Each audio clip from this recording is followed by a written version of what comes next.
Hi guys, how are you? Welcome back to my channel. My name is Monique. If you are new to this channel, I upload 1 to 2 videos in a week. So I would really appreciate it if you would like to take the time and subscribe to my channel.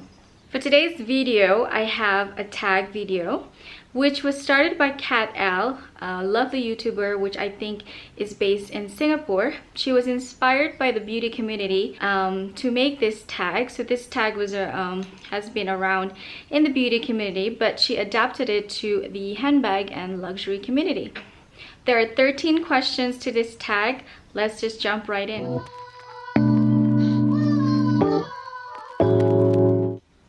So the name of the tag is All About My Luxury Tag. As I mentioned before, there are 13 questions to this tag. And number 1 is the newest bag in my collection. Newest bag in my collection is my Hermes Birkin, which was purchased in summer 2019. If you're a subscriber to my channel, I'm sure you have seen this bag before. I could not shut up about this bag and I feature this in many of my videos. But yes, this is my newest bag in my collection. I did not purchase any bag in 2020, nor do I plan to. Number 2, the oldest bag in my collection. Because we're talking about luxury, I'm going to narrow down all the bag options to the higher end of the luxury. In terms of luxury bag, this is definitely the oldest one that I have, which is the Louis Vuitton Alma in the epi leather in the color red. This is my first bag ever when I started my luxury bag collection, and I purchased this pre-owned through a Japanese eBay site. And look at it. It's been, I would say, approximately 10 years and it's still in beautiful collection. Number 3, my most expensive bag. Without a doubt, my most expensive bag is the Hermes Birkin. I did purchase it from the store directly in Brussels, so I did get quite a good discounts on it as opposed to purchasing it pre-owned or through a reseller, but it's still the most expensive bag I have ever had. Number 4 is the least expensive bag that I have. I do shop vintage and pre-owned a lot, so this is not the least expensive in terms of retail price, but this is the least expensive in terms of how much I got it for. I'm going to actually show you 2 bags just because this is probably the least expensive bag that I have in my collection at the moment. This is a vintage Dior, kind of like mini crossbody bag. It has the charms, you know, with the Dior charm on the side, and it's in white, I would say ivory patent leather.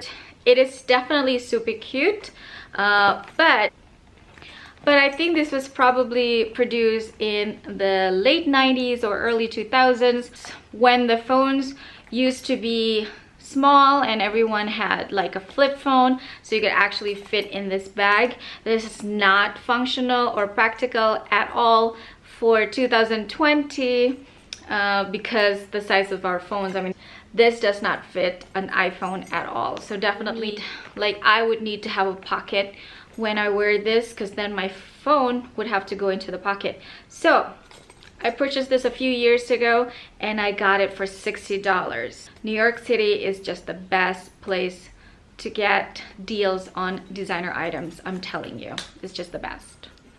But in terms of functional bags that I could actually wear on a daily basis, the least expensive bag that I have is this one. This is a vintage Chanel. Very functional, as you can see. I have featured this also in some of my other videos. I got it from a fellow vintage vendor for $100. It's leather and everything. It's beautiful condition and beautiful chain, and it was $100. Can you believe it? Number 6 is for bag with the best memory attached to it. I would say my Chanel Mini Burgundy, because this was purchased from Chanel Rue Cambon during my first trip ever to Paris or to Europe in general. So this has always been such a beautiful memory, And also it was actually the first Chanel bag that I purchased in the store brand new, because before this bag, all my other bags were purchased pre-owned. And also this was a gift from the husband, so it will always be special.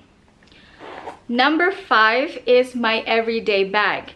I don't have a specific bag for my everyday activities, but this is definitely my everyday bag in terms of pandemic. I barely leave the house ever unless I really need to. So when I do leave the house, I usually wear this one because it goes crossbody. This is basically, I think, the pochette accessoire, and I just put a strap on it and wear it crossbody, grab and go, put my hand sanitizer and my wallet in there, and I'm ready to go. But yes, there's no such thing as like everyday bag throughout the year, because I do like to wear all my bags if I can. Unfortunately, it's COVID time. Canvas is, I think, better because it's easier to clean as soon as you get home. Number 7, bags that worth the hype. I would say the Birkin is worth the hype because there's so much hype around it. People go crazy about Hermes, especially the Birkin. If you could get it in the store, I would say it's worth the hype, because this is a bag that you would also have for like the rest of your life. Number 8 is bag that is not worth the hype. In my opinion, for 2020, the Chanel Boy is a bag that is not worth the hype. First of all, it's not double flap, it's single flap. So I mean, it is cheaper than the double flap bag, of course, but it is also fabric lined. So you're not really getting bang for your buck.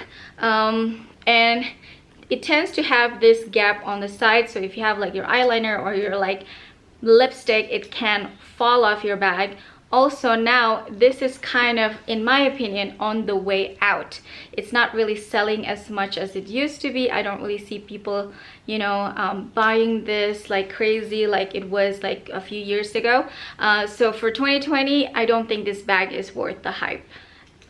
Number 9 is for my favorite bag from my favorite brand. Chanel has been my favorite brand for years, and it will always be definitely one of my favorite brands. So my favorite bag from Chanel is, of course, the Chanel medium double flap, the classic one. It's the bag that if you could only have one bag from Chanel, get this bag. You will wear it forever. It could go for any occasion. Now, number 10 is most used bag. I would also say my most used bag in general would be my Chanel double flap in the medium size in the color black, because I also have it in beige, but I use the black so much more. This is the bag that goes with me almost on all of my trips. So this is the bag that I wear the most, that I just like, if I don't know what to wear, I tend to go with this bag. This could also go for the category that it's worth the hype. Yes, everyone goes crazy, everyone wants it, almost everyone has it, but it is worth it. It's still beautifully made, still made in France. Yeah, it's still beautifully made. Okay, so number 11 is for the most underrated bag in my collection. I think the most underrated bag in my collection is this Celine tote. Can I say this a tote? I think this is, as you know, I think this is big enough as a tote. What I love about it is that not only that this is a shoulder bag, but you can adjust the strap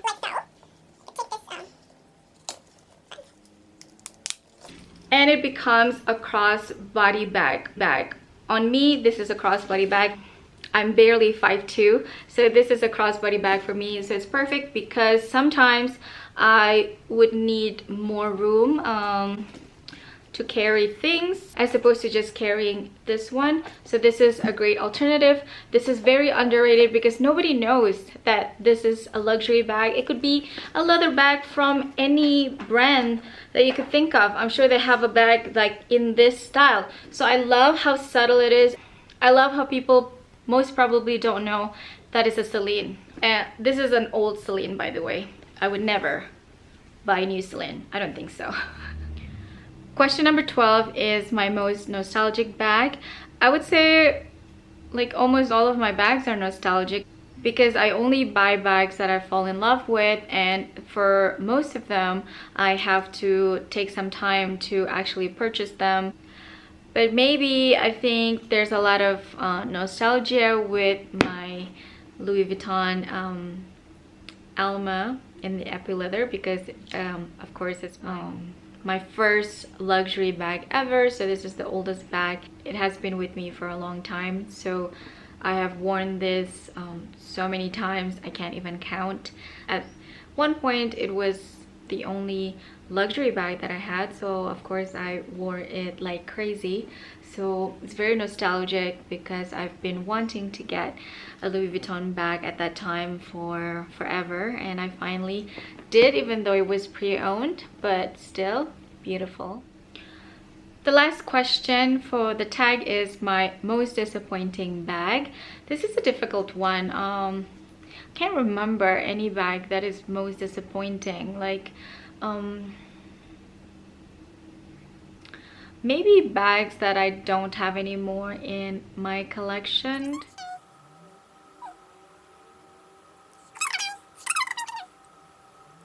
I can't say in particular any bag that I have in my collection to be my most disappointing bag. I guess because I'm over the Chanel boy bag, you could call it a disappointing bag, but I don't think it's an excuse enough for me to call it my most disappointing bag. I did buy it because I love it. I'm just kind of like regretting why I purchased the new medium. Well, I know why I purchased it, because the new medium in pre-owned market was cheaper than the medium size, of course, because the medium size is more desirable. But that's it. I like the bag, I like the style of the bag. It doesn't really look good on me because it's big and very boxy, as opposed to just like, you know, the Chanel medium double flap. But I wouldn't call it my most disappointing bag. I would say if I have bags that are really disappointing for me, I would have sold it by now, so they're not in my collection anymore. So that's the end of the all about my luxury tag video.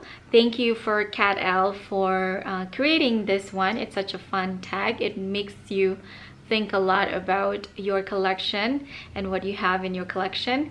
I would like to tag every one of you who would like to do this video if you haven't already. I will link Kat's video down below in the description. I would like to ask you to comment down below also. Let me know what is your most used bag and what's your least used bag in your collection at the moment. It doesn't have to be a luxury bag, it could be any bag that is in your collection.